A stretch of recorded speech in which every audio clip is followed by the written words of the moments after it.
श्री गुरुचरित्र कथासार अध्याय 16 गुरुसेवेची आवश्यकता. स्वामी शैल्य पर्वतावरील एका गुहेत येऊन राहू लागले. त्यांनी आपल्या सर्व शिष्यांना तीर्थयात्रा करण्यासाठी वेगवेगळ्या ठिकाणी पाठवले होते. एकांतात बसून स्वामींची अखंड साधना सुरू होती. एके दिवशी एक ब्राह्मण साधक शैल्य पर्वतावर तीर्थयात्रा करीत आले होते. तेथे त्यांनी शास्त्रसिद्ध पद्धतीने पूजा अर्चा केली. त्यानंतर ते डोंगरावर फिरू लागले. त्यावेळी त्यांना एक अत्यंत तेजस्वी पुरुष ध्यानमग्न असलेले दिसले. ते नरसिंह सरस्वतीच होते. ब्राह्मण साधकाने नरसिंह सरस्वतींना मनोभावे वंदन केले. त्यांनी आपली हकीकत सांगण्यास सुरुवात केली.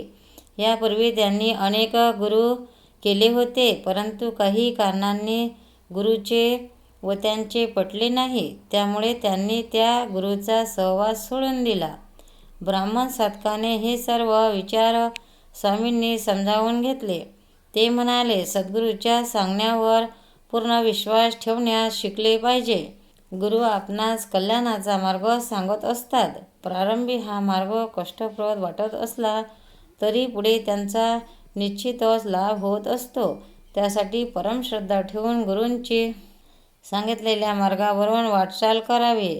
सद्गुरूवर निष्ठा अशी असावी. यासंबंधी तुला एक प्राचीन कथा सांगत आहे, तरी तू ती कथा एकाग्रतेने श्रवण कर. पुरातन काळामध्ये धौम्य नावाचे एक गुरु होते. त्यांच्या आश्रमात अनेक शिष्य वेदाचे अध्ययन करण्यासाठी येत होते. त्यामध्ये अरुणी, वेद आणि उपमन्यू हे 3 शिष्य एकाग्रतेने आणि निष्ठेने अध्यात्म्याचे ज्ञान प्राप्त करीत घेत होते. गुरुच्या चरणावर राहून त्यांनी वेद अध्ययन पूर्ण केले. आता ते आपापल्या घरी परत जाणार होते. धौम्य ऋषींनी विचार केला की या 3 शिष्यांच्या मनामध्ये अशा प्रकारची निष्ठा आहे हे आपण पाहावे. त्यानिमित्ताने त्यांनी त्या तिघांची परीक्षा घेण्याचे ठरविले. धौम्य ऋषींनी प्रारंभी अरुणीला जवळ बोलावले आणि ओढ्याच्या काठावर असलेल्या शेतात जायास सांगितले. शेतात जाऊन पाण्याची उत्तम रीतीने सोय करण्यास सांगितले. गुरुची आज्ञा शिरसावंत मानून अरुणी शेतावरती आला. शेत उंचीवर होते आणि ओढा खाली होता. त्याने ओढ्यामध्ये मोठमोठाले दगड टाकून पाणी शेतात नेण्याचा प्रयत्न केला, परंतु पाण्याला वेग असल्यामुळे दगड मातीचा बंधासारखा फुटू लागला. अरुणीने उताराकडे जाण्याचे पाणी अडवण्याचे ठरविले. तो तिथे आडवा पडला. आता पाणी शेतात जाऊ लागले. बराच वेळ पाणी शेतात गेल्यावर शेत पाण्याने भरून थांबले. इकडे धौम्य ऋषी अरुणीची वाट पाहत थांबले होते. सायंकाळ झाली तरीही अरुणी परत आला नाही. गुरुजींना चैन पडेना. ते आश्रमातून शेतावर आले. शेत पाण्याने भरलेले त्यांनी पाहिले, परंतु अरुणी कोठेच दिसत नव्हता. गुरूंनी मोठमोठ्याने अरुणीला बोलावू लागले.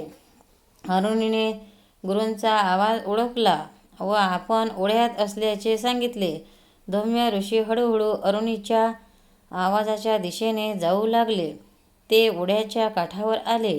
अरुणी पाण्यात आडवा झोपलेला त्यांनी पाहिला. आपल्या आज्ञेचे पालन केलेले त्यांना दिसून आले. त्यांना अतिशय आनंद झाला. त्यांनी त्याला हात धरून वर उचलले व ते त्याला आश्रमात घेऊन परत आले आणि त्याचा प्रपंच सुखाचा होईल असा आशीर्वाद दिला. तसेच घरी जाण्याची परवानगी दिली. अरुणीने गुरुजींच्या चरणावर मस्तक ठेवले आणि जड अंतकरणाने तो घरी आला. पुढे गुरुच्या कृपेने त्यांचा प्रपंच सुखाचा भरून आला. एका शिष्याची परीक्षा पाहिल्यानंतर धौम्य ऋषींनी दुसरा शिष्य वेद या जवळ बोलावले. त्याला शेतावर जाऊन शेताची उत्तमपूर्वक राखण करण्यास सांगितले. पीक तयार झाले की ते कापून घरी घेऊन येण्यास सांगितले. वेद नावाच्या शिष्याने गुरुच्या आज्ञेप्रमाणे आपल्या कामाला सुरुवात केली. शेतीची त्याने अतिशय व्यवस्थित राखण केली. पिकाला व्यवस्थित पाणी दिले. पिकाची तो रोज मशागत करत असे. पिकांची जोमाने वाढ झाली. त्याने कापणी आणि मळणी करून घेतली. सर्व धान्य पोत्यात भरले आणि आश्रमात येऊन गुरूंना त्याने सर्व हकीकत सांगितली. सर्व धान्य आश्रमात कसे आणायचे असे गुरूंना विचारले. गुरूंनी त्याला एक गाडा आणि एक रेडा दिला आणि याच्या साहाय्याने धान्य आपणास सांगितले. वेद नावाच्या शिष्याने तो गाडा आणि रेडा घेतला आणि तो पुन्हा शेतावर आला. धान्याची पोती त्याने गाळ्यात ठेवली. एका बाजूला रेडा जुंपला व दुसऱ्या बाजूला त्याने आपण होऊन स्वतःला जुंपून घेतले. तो आता आश्रमाकडे चालला होता, परंतु मध्येच रेड्याचे पाय चिखलात रुतून बसले. आता गाडा तो वर काढण्याचा प्रयत्न करू लागला, परंतु गाळ्याला अडकलेले बंद त्याला अधिकच त्रास देऊ लागला. त्याची मान आवळू लागला. त्याला एक पाऊलही पुढे चालवेना. तो घाबरून गेला. आता तो जमिनीवर पडणार तेवढ्यात धौम्य ऋषी तेथे आले. त्यांनी वेदाच्या गळ्याभोवती अडकलेला दोर काढला आणि त्याला त्या बंधनातून मुक्त केले. दुसरा रेडा आणून त्याचे धान्य आश्रमात आणले. गुरूच्या आदेशाचे त्याने पालन केले.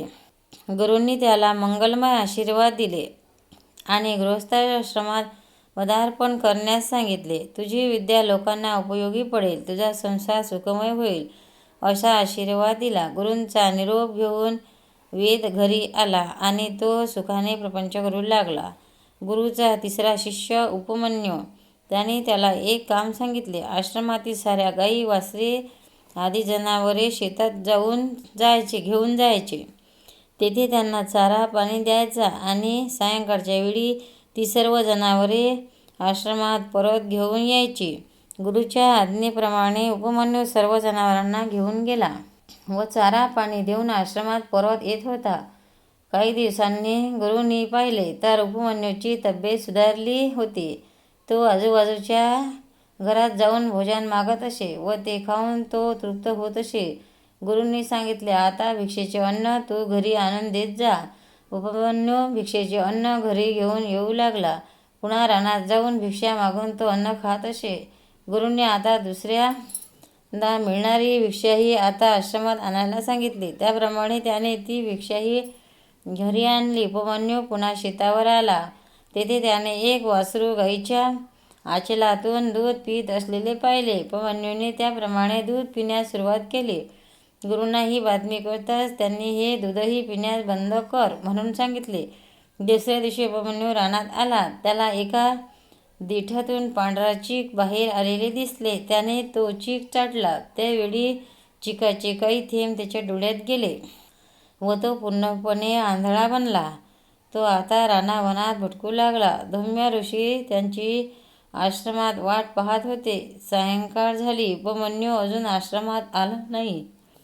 अभिमन्यूचा शोध घेण्यासाठी ते रानात आले. त्यांनी उपमन्यूला हाका मारण्यास सुरुवात केली. उपमन्यूचा आवाज दिला, परंतु त्याला दिसले नसल्यामुळे तो गुरूकडे जाऊ शकला नाही. त्यांच्या आवाजाच्या दिशेने येत गुरूच त्यांच्या जवळ येऊन पोचले. त्यांनी त्याला पाहिले व त्याची दृष्टी गेलेली ओळखली. गुरूंनी त्याला अश्विनी कुमारांचे स्मरण करण्यास सांगितले आणि त्याच्या डोळ्यावरून हात फिरवला. त्याची दृष्टी पूर्ववत झाली. त्याने गुरूचे दर्शन घेतले आणि ते दोघे आश्रमात आले. उपमन्यूने आपले कार्य चोखपणे पार पाडले होते. गुरूंनी त्याला आशीर्वाद दिला. वेदातील ज्ञान तुला पूर्णपणे अवगत होईल असा आशीर्वाद दिला. गुरूच्या चरणावरती मस्तक ठेवून उपमन्यू घरी आला. उपमन्यूचा प्रपंच सुखाने सुरू झाला. त्याच्या अंतःकरणात वेदाचे ज्ञान भरलेले होते. त्यामुळे त्याची कीर्ती सर्वत्र पसरू लागली.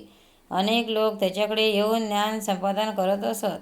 या 3 शिष्याच्या कथा ऐकल्यावर त्या ब्राह्मण गृहस्थांना आपली चूक कळाली. गृहस्थ नरसिंह सरस्वतींनी त्याला पुन्हा आपल्या गुरूकडे जावयास सांगितले. त्याप्रमाणे ते गृहस्थ आपल्या मूळच्या गुरूकडे गेले आणि त्यांनी गुरूच्या चरणकमलांना वंदन केले. श्री अवधूत गुरु दत्तात्रय महाराज की जय. भक्तांनो, व्हिडिओ आवडल्यास व्हिडिओला लाईक करा शेअर करा, सबस्क्राईब करा. तसेच बाजूला असलेल्या बेलवर क्लिक करा म्हणजे याच्यापुढील सर्व व्हिडिओ तुम्हाला सर्वात आधी मिळत जातील. जय श्री कृष्ण.